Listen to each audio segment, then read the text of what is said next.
Bienvenue, c'est un honneur d'être devant vous. Voici la MagicPad 4 et aujourd'hui je vais vous montrer comment réinitialiser complètement cet appareil via les paramètres.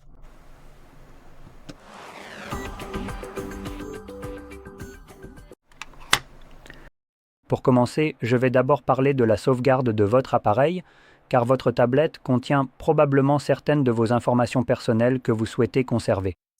Si cela ne vous intéresse pas, alors n'hésitez pas. Avancez d'environ 6 ou 7 minutes, quelque chose comme ça. Mais pour ceux qui souhaitent sauvegarder leurs données, il existe plusieurs façons de le faire. Je vais commencer par celle que j'aime le moins, mais qui est plus pratique pour beaucoup de gens. Donc, nous pouvons simplement aller dans nos paramètres. Et dans les paramètres, nous cherchons Système et mise à jour, puis Sauvegarde et restauration, et ici, vous pouvez sauvegarder sur Google. C'est la méthode la plus pratique, mais aussi celle que j'aime le moins. Donc, si nous allons ici, vous pouvez l'activer. Et voyons, si je clique juste ici, cela va m'indiquer ce qui est sauvegardé. Non. En général, cela a un aspect un peu différent, donc je voulais le mentionner rapidement. Ici, là où je suis sur Google, nous n'avons pas besoin d'aller ici, mais cela montre tout de même une chose que je veux démontrer. Donc, vous pouvez voir que nous avons une sauvegarde. Une sauvegarde dans le cloud précisément, que nous pouvons effectuer jusqu'à 15 gigaoctets, c'est donc notre offre gratuite. Si vous avez un compte Google, c'est la quantité de données que vous pouvez stocker maintenant. Ceci est principalement utilisé pour Google Photos, car c'est généralement ce à quoi les gens consentent pour sauvegarder, souvent par simple erreur. Donc, ça va être une chose maintenant. D'habitude, cela a un aspect un peu différent. Ça vous indique en fait ce qui est sauvegardé et ce qui ne l'est pas. Peut-être que ça va être ici.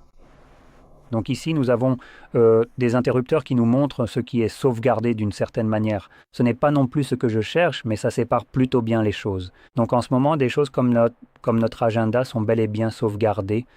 Tout ce qui s'y trouve est enregistré. Les contacts sont sauvegardés. Synchronisation du Drive, donc en gros Google Drive, ce n'est pas fait pour l'instant, et synchronisation de Gmail puis de Google. Films et séries sur Google Play. Donc, tout type de programme que vous avez téléchargé ici ou loué via Google apparaîtra ensuite lorsque vous le restaurerez à nouveau. Mais ce qui sera en réalité le plus important que Google sauvegarde, ce sont des choses comme vos applications, et peut-être les contacts, les photos,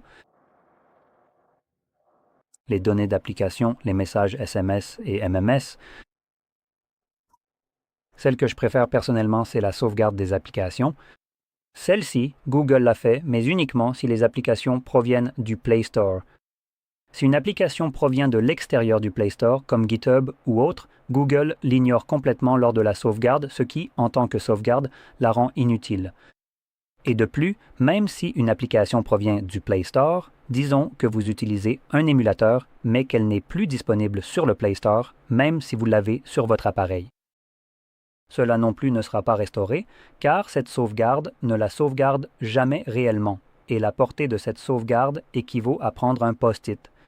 Écrivez le nom de l'application que vous avez téléchargée ici, puis recherchez ces applications sur le Play Store pour les télécharger. Mais si une application n'existe plus sur le Play Store, eh bien, vous ne pouvez plus vraiment la télécharger, n'est-ce pas? C'est pourquoi je n'aime vraiment pas ça, mais comme il s'agit d'Honor, il existe en fait des moyens supplémentaires de gérer vos données, et de bien meilleure façon. Je crois que c'est cette application juste ici. Oui, Device Clone, je vais sélectionner « Accepter ». Ce à quoi cela peut servir, c'est à créer une copie de vos données. Pour cela, vous aurez besoin d'un second appareil. Qu'il soit ancien ou nouveau, cela n'a pas vraiment d'importance. Ceci est principalement conçu pour vous aider à passer à de nouveaux appareils. C'est généralement son but principal, donc cela vous permettrait de passer d'un ancien appareil à un nouveau. Et si votre nouvel ou ancien appareil est un Honor, vous pouvez simplement utiliser cela et vous aurez cette application sur l'autre appareil Honor.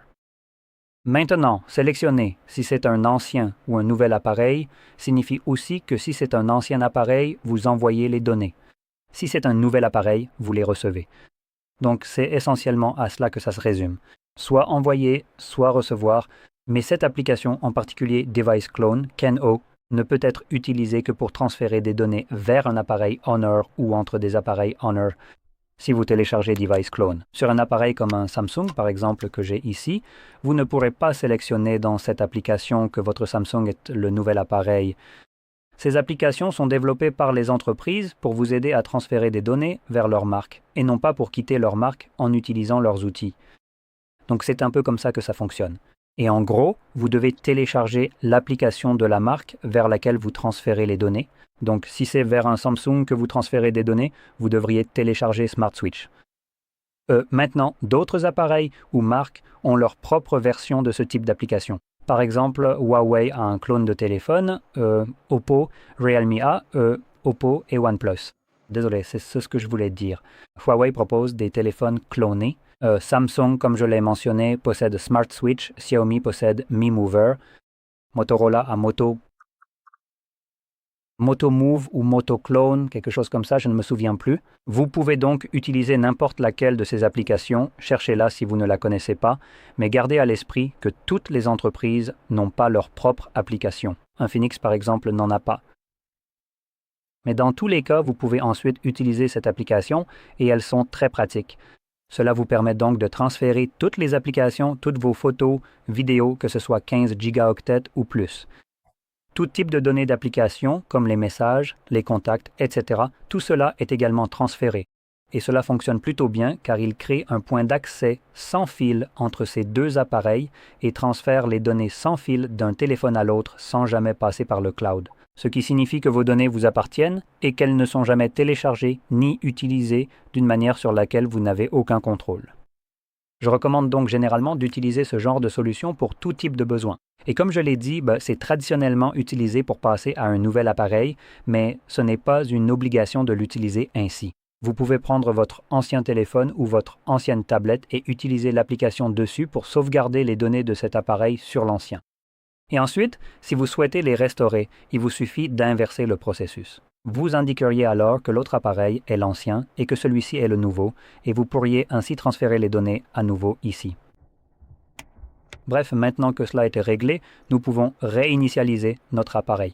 En allant dans nos paramètres, puis dans Paramètres, vous pouvez sélectionner Système et mise à jour, puis choisir Réinitialiser.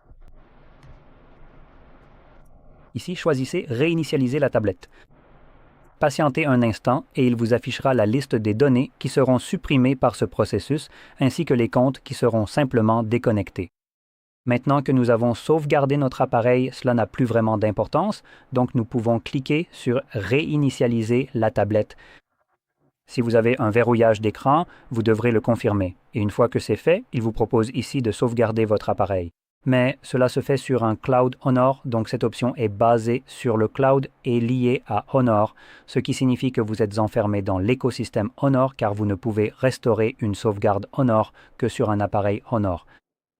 Personnellement, je n'aime pas cela et je ne le recommanderais probablement même pas de toute façon. Nous allons sélectionner Réinitialiser la tablette et cela va maintenant lancer la réinitialisation d'usine de l'appareil. Ce processus prendra environ 1 à 2 minutes et une fois terminé, l'écran de configuration s'affichera. Je reviendrai donc une fois que cela sera visible pour moi.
Et comme vous pouvez le voir, le processus est maintenant terminé et vous pouvez configurer votre appareil comme vous le souhaitez.